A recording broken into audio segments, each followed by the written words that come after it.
Mesdames et messieurs, bonsoir, ravi de vous retrouver pour ce JT Week-end. Tout de suite, voici les titres qui vous seront développés. Et atelier sur la coopération trilatérale.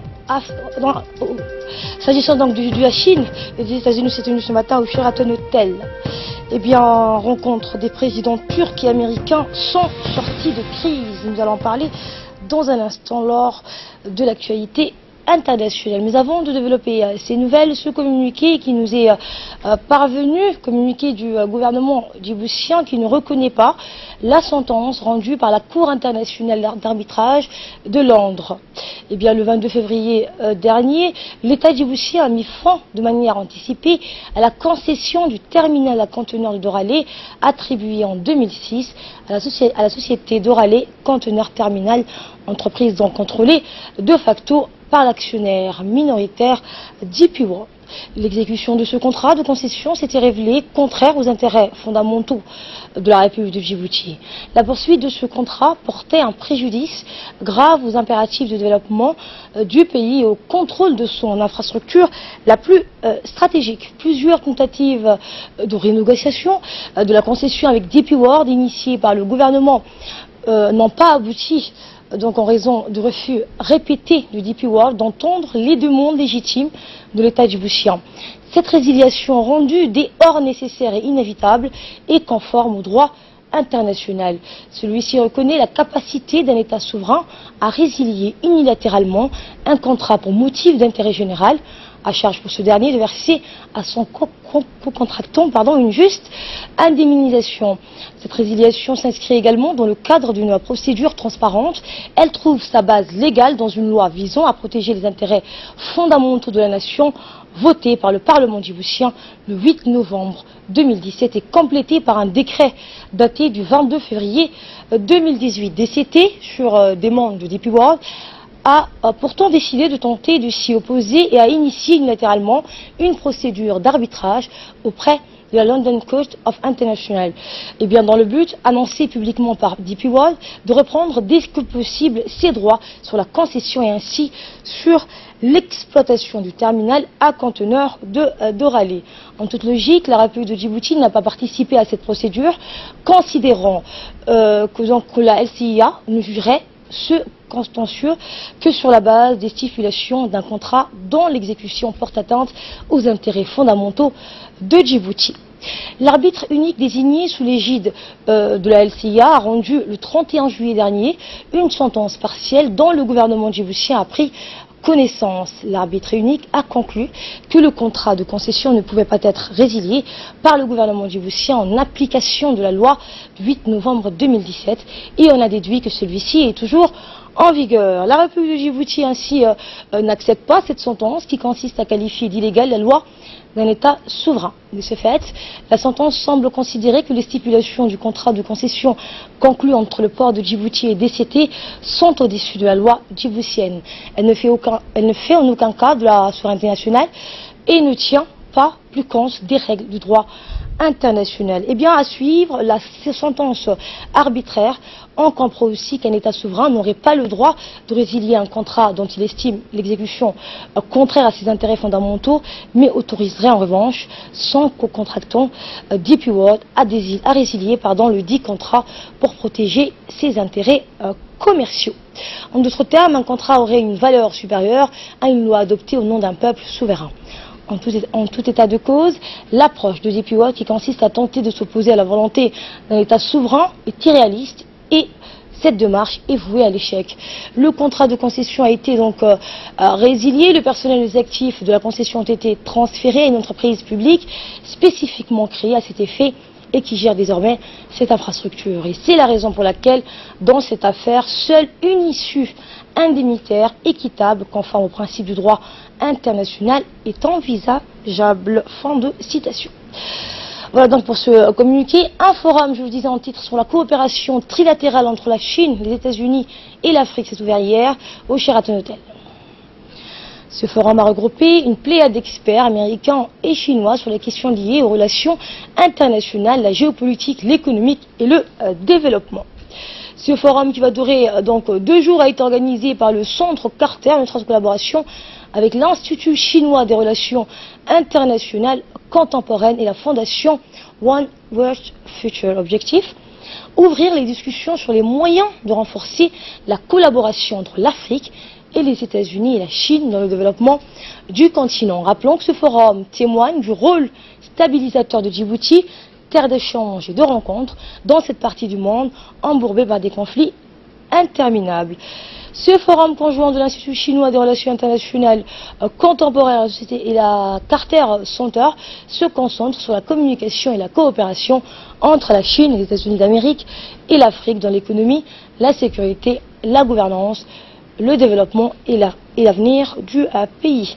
Monsieur Larry Sampler, le représentant de la fondation One Earth Future, a dans son allocution félicité le gouvernement djiboutien pour la croissance que connaît Djibouti ces dernières années, les opportunités économiques qui s'offrent de plus en plus au pays. Et quant au vice-président de la Centre Carter, s'est félicité pour sa part de prendre part à ce forum qui est une importance capitale. Le Carter Center de la Fondation Carter est une organisation, donc on le rappelle, à but non lucratif, fondée en 1982 par le lauréat du prix Nobel de la paix et ancien président américain Jimmy Carter et l'ancienne première dame Rosalynn Carter. Le ministre de l'économie et des finances chargé de l'industrie, M. Yes Moussadouale, a pour sa part souhaité la bienvenue aux participants tout en soulignant l'importance qu'une telle initiative visant à renforcer la stabilité et le développement de l'Afrique et plus particulièrement la Corne de l'Afrique. Eh bien, la coopération entre la Chine et les États-Unis pourrait être particulièrement bénéfique pour le continent, a-t-il dit. Le forum sur la coopération trilatérale créé un environnement dans lequel la franchise est dominante partout. À cet égard, le ministre a indiqué que le forum trilatéral est très utile en tant que processus. Il a prouvé, a-t-il dit, une fois de plus, que des observateurs et des acteurs informés d'Afrique, de Chine et des États-Unis peuvent se réunir régulièrement pour discuter de questions extrêmement importantes et complexes concernant le continent de manière sérieuse et constructive. L'émergence d'un sentiment de confiance fondé par un engagement partagé a accéléré le développement économique de l'Afrique et est devenu la pierre angulaire de ce forum. Et enfin, le ministre de l'économie et des finances a salué ce forum visant à renforcer le partenariat stratégique sino-américano-africain entre la coopération politique et économique et les échanges de pensées et d'idées. Et notre équipe sur place a pu recueillir quelques réactions, dont celle notamment du ministre de l'économie et des finances.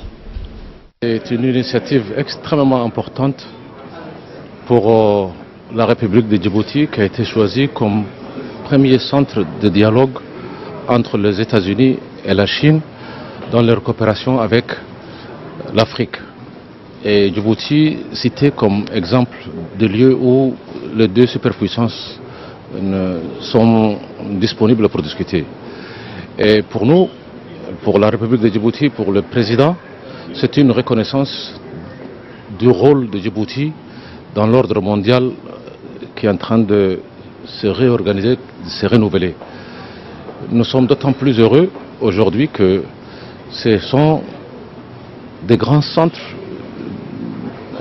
des think tanks, qui sont aujourd'hui ensemble pour discuter. Un, c'est le Carter Center, qui porte le nom d'un président américain, Jimmy Carter. Et l'autre groupe important, c'est ce qu'on appelle le CICIR, hein, le centre d'institut chinois des affaires internationales ou en tout cas contemporaines. Et c'est le principal et le plus important centre de think tank du gouvernement chinois. Ces deux centres, ce sont des organisateurs de nouvelles méthodes de politique internationale de ces deux superpuissances. Ensuite, il y a l'autre organisation qui est également importante, c'est One Earth Future, qui est également un autre centre de think tank sur la question de la sécurité, de la stabilité et de la gouvernance sur le monde, dans le monde entier. Également dans l'actualité, une cérémonie de fin de formation portant sur la stratégie de planification de l'administration publique s'est tenue hier au siège de l'INAP. Cette formation qui a duré 5 jours avait pour but de former les employés des différents ministères sur la stratégie en planification. Cette formation a été présidée par le secrétaire général du ministère du Travail, du secrétaire exécutif de la réforme administrative, du ministère du Travail toujours, et le directeur des ressources humaines du ministère du Budget, Mohamed Ahmed, et le directeur de l'INAP, Shelmake Idriss, ainsi que le formateur, Dr Abdelrader Ahmed.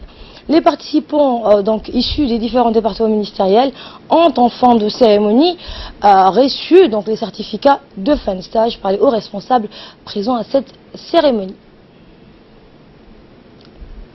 Le secrétaire exécutif de la réforme administrative, Mohamed Awali, a remercié dans son intervention les responsables et félicité les participants pour leur assiduité. Écoutez le mot du secrétaire général du ministère du Travail. C'est moi de vous souhaiter la bienvenue à l'occasion de cette cérémonie de clôture de cette formation qui porte sur la planification stratégique des institutions publiques. Je voudrais aussi saluer les formateurs qui sont parmi nous, qui ont bien voulu partager avec nous leur expérience et leurs connaissances. La planification stratégique est un instrument clé pour coordonner et mettre en œuvre des actions qui s'inscrivent dans une réflexion prospective à long terme. Elle répond à l'exécution des objectifs prioritaires mis à l'agenda pour appuyer une vision de développement ou une politique sociale particulière. Autre cérémonie de clôture de fin de stage, s'agissant cette fois dans le domaine de la santé, ainsi quelques dizaines d'étudiants de 3e année de médecine ont clôturé hier leur stage d'été de 5 semaines à l'hôpital Chakib. En effet, ces étudiants en phase d'admission en 4e année de médecine de la faculté de médecine de Djibouti ont effectué un stage pratique de 5 semaines sous la direction du docteur Mohamed Ousmane. L'occasion pour ces futurs médecins de mettre en pratique leurs connaissances théoriques et d'acquérir une parfaite compréhension dans le domaine des maladies respiratoires, notamment la tuberculose, grâce à une immersion dans ce centre de référence. Ces étudiants ont eu l'opportunité de côtoyer et de suivre des spécialistes de la pneumologie et des paramédicaux expérimentés qui les ont accompagnés au cours de ce stage. Écoutez d'ailleurs une des élèves de l'école de médecine. À la ponction, faire des ponctions de tuberculose, de pleurésie, de pneumothorax, ponction d'acide parfois. C'était un stage vraiment très agréable. On a eu beaucoup de plaisir à le faire parce qu'on se levait chaque matin et on venait voir nos patients et bon, c'était très agréable.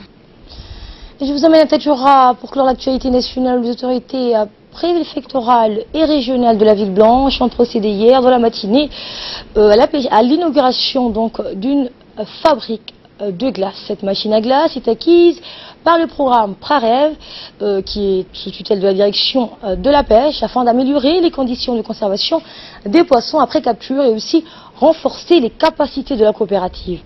Cette acquisition fait suite aux recommandations de la coopérative de la Ville Blanche, appuyée par les autorités locales, pour répondre à un besoin primordial, car sans glace, il ne peut y avoir de conservation, et urgent, car l'été est la période de haute saison, les captures sont beaucoup plus importantes et les besoins en glace augmentent proportionnellement. De l'eau saumâtre, le vent salin, la tempête de sable, comme vous savez, le Khamsin, nous ont appris ces 30 dernières années à faire une sélection rigoureuse sur tout ce qui concerne l'achat des équipements frigorifiques adaptés à ce pays. Nous avons sélectionné cette machine depuis l'année dernière selon ces critères et nous l'avons achetée sur le besoin immédiat actuel du besoin des... Dans le reste de l'actualité, sous l'égide du secrétaire d'État à la jeunesse et au sport, le stade Hassan Gouled a abrité hier dans la matinée une importante réunion de sensibilisation qui a rassemblé de nombreux cadres du département et plusieurs dizaines d'associations issues de la capitale et des 5 régions de l'intérieur.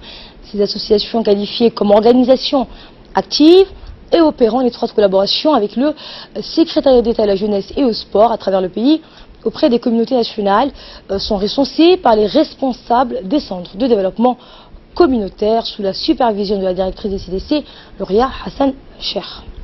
2018.